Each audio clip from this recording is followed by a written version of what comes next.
હૃદયદ્રાવક દુર્ઘટના બની છે એમની સમગ્ર સમાજ, સમગ્ર દેશ વ્યથિત છે, દુઃખી છે. પરમ કૃપાળુ પરમાત્મા એ બધા જ આત્માને મોક્ષ શક્તિ પ્રદાન કરે.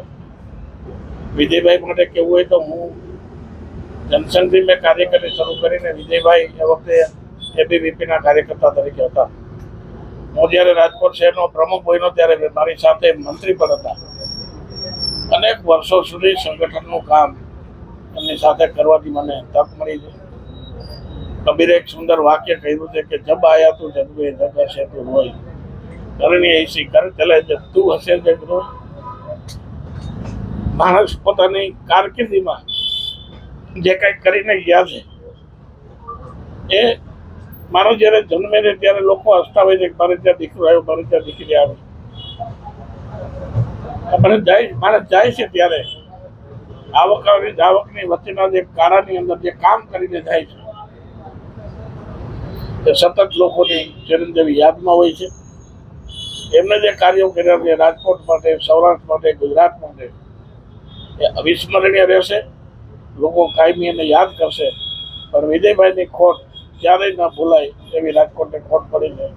પરમ કૃપાળુ પરમાત્મા એમના આત્માને મોક્ષથી પ્રદાન કરે એવી મારા વતી પ્રાર્થના કરું. તમારી સાથેનું કોઈ સંસ્મરણ તમને જે આજે યાદ આવતું વિજયભાઈ સાથે સંઘર્ષના અનેક કાર્યો કર્યા છે. સંઘર્ષમાં હંમેશા એ ચીમનભાઈ શુક્લની જેમ મોક્ષે આગળ હતા અને એની સાથે કટોકટીના કાળથી માંડીને એના પછીના કાળની અંદર ભારતીય જનસંઘનું જે અસ્તિત્વ નહોતું એવા સમયે જે ઊભું કરવામાં જે ફાળો હતો એ બધા જ લોકોનો સિંહ ફાળો રહ્યો છે અને આગળ રહીને કાયમી અમારી હરોળને બધાને એ મદદ કરતા રહ્યા છે. એવી અનેક સળસળનો એમની સાથે રમાડા છે. જે દુર્ઘટના બની અમદાવાદ એરપોર્ટ ઉપર એર ઇન્ડિયાનું પ્લેન ક્રેશ થયું, લગભગ 265 લોકો આ હાદસામાં એક્સપાયર થઈ ગયા. આ 265 હુતાત્માઓને હું દિલથી શ્રદ્ધાંજલિ આપું છું. ભગવાન એના આત્માને શાંતિ અને મોક્ષ આપે. એના પરિવાર ઉપર આવે પડેલું આ દુઃખ છે એ સહન કરવાની પરમ કૃપાળુ એમને શક્તિ આપે. આ હાદસાની અંદર ગુજરાતનો પનોતો પુત્ર અને ભૂતપૂર્વ મુખ્યમંત્રીને રાજકોટનો દીકરો કહી શકાય એવા આદરણીય શ્રી વિજયભાઈ રૂપાણી આ હાદસામાં શિકાર બન્યા. આ દુઃખદ ઘટના છે. ન ભૂતો ન ભવિષ્ય. વિજયભાઈ રૂપાણી જેવો આત્મા માણસ એ ગુજરાતમાં બનવો, રાજકોટને મળવો એ શક્ય નથી. ગુજરાતમાં જ્યારથી ભારતીય જનતા પાર્ટીની સરકાર છે ત્યારે પ્રેસ મીડિયાઓને જનતાઓ એને ઉપનામ આપ્યું છે મક્કમ સરકાર, મક્કમ નિર્ણય કરતી સરકાર, મજબૂત સરકાર. પણ વિજયભાઈના શાસન ધુરા સંભાળતી વખતે પ્રથમવાર એવું બન્યું કે સંવેદનશીલ સરકારના શાસકો કેટલા સંવેદનશીલ છે એ પ્રસ્થાપિત અને સાબિત વિજયભાઈ રૂપાણી જ્યારે મુખ્યમંત્રી હતા ત્યારે એના નિર્ણયોથી ગુજરાતના લોકોના સુખે સુખીને દુઃખે દુઃખી આ વાત ગુજરાતના લોકોને એને કરી બતાવી. નાનો એવો એક્સિડન્ટ રોડ ઉપર મુખ્યમંત્રીનો કાફલો જતો હોય, કાફલો ઊભો રાખીને એ ઈજાગ્રસ્ત પરિવાર, ઈજાગ્રસ્ત માણસને તાત્કાલિક સારવાર મળે એના માટેની વ્યવસ્થા કરે. જૈન સમાજના સાધુઓ જ્યારે પરિભ્રમણ કરે છે, વિહાર કરતા હોય છે, એના માટે અકસ્માત ન થાય એના માટે પગદંડીનો જો કોઈ વિચાર આવ્યો હોય તો આ સંવેદનશીલ મુખ્યમંત્રી પૂર્વ શ્રી વિજયભાઈ રૂપાણીને આવે. આજે વિજયભાઈ માટે સ્વ બોલવું તો વિજયભાઈ રૂપાણી બોલવું ખરેખર કઠિન છે. ભગવાન એને અને એના આત્માને શાંતિ અને મોક્ષ આપે એવી પ્રાર્થના કરું છું. એના પરિવારને, અંજલિબેનને, એમના દીકરા અને એની દીકરીને સાંત્વના આપે એ જ પ્રાર્થના, એ જ પ્રભુ. ગઈકાલે ખૂબ જ કરુણ ઘટના ઘટી છે અને એર ઇન્ડિયાનું જે પ્લેન ક્રેશ થયું છે એમાં આશરે પેસેન્જરો અને નીચે જે વિદ્યાર્થીઓ હતા ટોટલ લગભગ 265 જેટલા લોકોની જાનની ક્ષતિ થઈ છે. ખૂબ દુઃખદ ઘટના છે. દેશમાં અને વિશ્વમાં આવી ક્યારેય ઘટના ન ઘટી હોય એ ખૂબ હૃદયદ્રાવક અને ખૂબ જ વેદનાવાળી ઘટના ઘટી છે.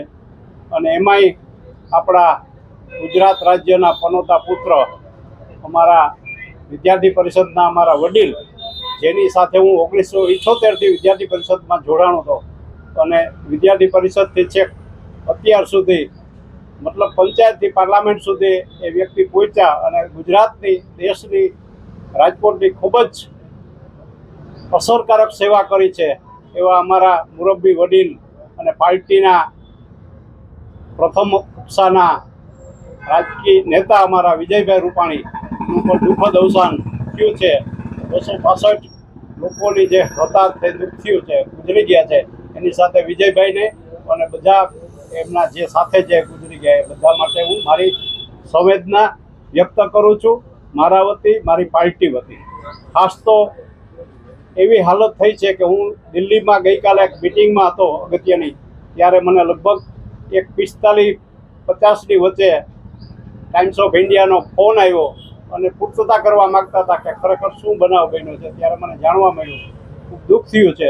અને વિજયભાઈ વિદ્યાર્થી પરિષદથી છેક ગુજરાત રાજ્યના મુખ્યમંત્રી થયા ત્યાં સુધીની એમની જે ઝળહળતી કારકિર્દી, વિદ્યાર્થીઓની સેવા કરી, રાજકોટ નાગરિકને, ગુજરાતના છેવાડાના લોકો સુધી જે જ્યાં એનાથી શક્ય પહોંચાય ત્યાં સુધી પહોંચી અને ઘણી બધી સેવા કરી. ઉપરાંત પાર્ટી માટે પણ સંગઠનમાં રહી અને ખૂબ જ સારું કામ કર્યું. સંગઠનના માહેર હતા અને મને કદાચ યાદ છે કે પહેલી વખત વિજયભાઈ ધારાસભ્ય થયા, 8 ટર્મમાં વિજયભાઈ મિનિસ્ટર થયા, 8 ટર્મમાં વિજયભાઈ પ્રદેશના પ્રમુખ બન્યા અને મુખ્યમંત્રી પણ બન્યા. આ કદાચ ભલે જ આવો દાખલો મળે એવા કર્મઠ કાર્ય કરતા હતા. ભગવાનને પ્રાર્થના કરીએ આવનાર આ જે એમના કુટુંબ ઉપર આવેલી દુઃખની ઘડી છે એ ભગવાન એમના પુત્ર, પુત્રી અને અંજલિબેનને સહન કરવાની શક્તિ આપે તથા રાજકોટના નાગરિકો તરફથી અને રાજકોટ ભાજપ કાર્યકર તરફથી હું મારી સંવેદના વ્યક્ત કરું છું. અને મને એવું થાય છે ભગવાનને કહેવાનું કે જેમ પેલા એક ભાઈ બચી ગયા એમ કદાચ વિજયભાઈ પણ જો બચી ગયા હોત તો ઈશ્વરને ત્યાં ખોટ ન પડે, તો અમને અહીંયા ખોટ પડી છે, એ ખોટ પૂરી શકાય એવી નથી. ભગવાનને ફરીથી પ્રાર્થના, સૌના આત્માને શ્રદ્ધાંજલિ આપું છું અને સૌના આત્માને ભગવાન એમને સાંત્વના આપે, એના સગાવાલા કુટુંબી પરિવારને પણ સાંત્વના મળે એવી મારી હૃદયપૂર્વકની હું અપીલ કરું છું, પ્રાર્થના કરું છું ભગવાન પાસે. નમસ્તે. ભારત માતા કી જય. જ્યારે ટીવીમાં સમાચાર ચાલુ હતા ત્યારે જોતા હોય તો પહેલાં તો લંડનની ફ્લાઇટની વાત સાંભળી, પણ તરત જ પછી મગજમાં સ્ટ્રાઇક થઈ કે ભાઈ ઓહો, વિજયભાઈ પણ લંડન જતા હતા. કારણ કે મારે કાલે સવારે 11:27 વિજયભાઈ સાથે વાત થઈ હતી. રવિવારે અમારો કેમ્પ છે પૂજિત રૂપાણી ટ્રસ્ટમાં, એના અનુસંધાને. તો તરત જ મને પણ ધાસકો પડ્યો અને એમ ઈચ્છા હતી કે ભાઈ કોઈ વિજયભાઈને એ બધા બચી ગયા હોય તો સારું, અથવા ફ્લાઇટ મિસ થઈ ગઈ હોય તો સારું, અથવા આ ફ્લાઇટમાં ન હોય તો સારું. પણ જ્યારે સમાચાર મળ્યા ત્યારે ખૂબ આઘાત લાગ્યો અને એમ થયું કે ભાઈ એક ખૂબ પ્રતિષ્ઠિત વ્યક્તિ, ખૂબ સારી વ્યક્તિ, ખૂબ સેવાભાવી વ્યક્તિ, રાજકીય રીતે પણ એમને ખૂબ કામ કર્યું છે, સામાજિક રીતે પણ બહુ કામ કર્યું છે. તો સમાજને પણ મોટી ખોટ પડી છે, રાજકીય રીતે પણ એક બહુ મોટી ખોટ પડી છે. એટલે ખૂબ ઊંડા દુઃખની લાગણી અમને થાય એ સ્વાભાવિક છે. બીજું, વિજયભાઈ સાથે પારિવારિક નાતો હતો. હું તમને રાજકીય વાત કરું એના કરતાં પણ સામાજિક વાત કરું કે વિજયભાઈનું પૂજિત રૂપાણી મેમોરિયલ ટ્રસ્ટ છે, એમાં આખો દિવસ ગરીબ માણસોનો જ વિચાર કરતા હોય. અમે ઘણીવાર કહીએ કે વિજયભાઈ આ પૈસામાં આ ટેસ્ટ આપણને નથી પોસાતો, તો તરત જ એમ કે વધુમાં વધુ લોકોને લાભ મળે એવું કંઈક કરો, પૈસા નથી વધારવા, ચાર્જ નથી વધારવો. ત્યારે હંમેશા એ જ વાત કરતા હોય. ગઈકાલે પણ મેં વાત કરી કે ભાઈ આપણો હિયરિંગ હેડ એટલે કે બેરા લોકોને સાંભળવાના મશીનનો કેમ્પ રવિવારે છે, તો મહેમાન કોને બોલાવવા, શું કરવું છે. મને કે તમે બધાએ જ મહેમાન તમે ચાલુ કરી દેજો, હું લંડન જાઉં છું. ત્યારે પણ એ જ વાત કરીને પેશન્ટની ચિંતા કરતા હતા કે કોઈ પેશન્ટ રહી ન જાય એનું ધ્યાન રાખજો, અને કદાચ તમારી પાસે 100 મશીન હોય અને પેશન્ટ રહી જાય તો બીજું એક વેઇટિંગ લિસ્ટ બનાવજો, એની આપણે પછીથી વિચાર કરશું. એટલે આવી ભાવના સાથે જે વ્યક્તિ જીવતો હોય અને એને આ રીતે ઈશ્વર લઈ લે તો આપણને ઊંડું દુઃખ થાય, એ સ્વાભાવિક વાત છે. અમારા મિત્ર હતા એટલે જ નહીં, પણ સમાજને પણ એક બહુ મોટી ખોટ પડી છે. ખાસ કરીને રાજકીય રીતે તમે પણ સંકળાયેલા હતા, મેયર, પૂર્વ મેયર છો, વિજયભાઈની સાથે કામ કરવાનું કેવી રીતે તમારે બન્યું? એટલે બહુ ઓછા રાજકીય વ્યક્તિઓ એવા હોય છે કે જે ભેગે ભેગે સમાજનું પણ વિચારતા હોય. વિજયભાઈ એક એવી વ્યક્તિ હતા કે નાનામાં નાના માણસનું વિચારતા હોય. એ મુખ્યમંત્રી હતા ત્યારે પણ નાનામાં નાના માણસોનો વિચાર કરતા હતા, મેયર હતા ત્યારે પણ નાનામાં નાના વ્યક્તિનો વિચાર કરતા હતા. અમે કાંઈ પણ પ્રોગ્રામ હોય, હું સ્ટેન્ડિંગ ચેરમેન તરીકે પણ હતો, મેયર તરીકે પણ હતો, જ્યારે વિજયભાઈને વાત કરીએ ત્યારે એક જ વાત કરે કે લોકોને સુવિધા વધુ કેમ મળે. ધારો કે અટલ સરોવરની વાત કરીએ તો અટલ સરોવર વખતે વિજયભાઈ મુખ્યમંત્રી હતા, હું મેયર હતો, બનતું હતું ત્યારે વિજયભાઈ એમ કે તમે બધાએ જાઓ અને શ્રમ યજ્ઞ કરો, તમને ભવિષ્યમાં એમ થશે કે આ તળાવ અટલ તળાવ ખોદ્યું છે એમાં અમારો કંઈક હિસ્સો છે. એટલે એની ભાવના એટલી બધી ઊંચી હતી કે રાજકીય રીતે બહુ ઓછા વ્યક્તિને આવી સૂઝ હોય, એટલી બધી ભાવનાથી એ સારું કામ કરતા હતા. અને હંમેશા અમારા માર્ગદર્શક હતા. અમારે કાંઈ પણ મુશ્કેલી પડે, અમારે કાંઈ પણ વિઘ્ન આવે અથવા અમે ક્યાંક અટવાય તો વિજયભાઈ હંમેશા માર્ગદર્શન આપતા, અને એ માર્ગદર્શનમાંથી અમે તરત જ બહાર નીકળી જતા. અને એ માર્ગદર્શન પણ લોકોપયોગી હોય, પોતાના ઉપયોગી માર્ગદર્શન ન હોય ક્યારેય, લોકોને ફાયદો કેમ થાય એવું હંમેશા એનું માર્ગદર્શન રહેતું.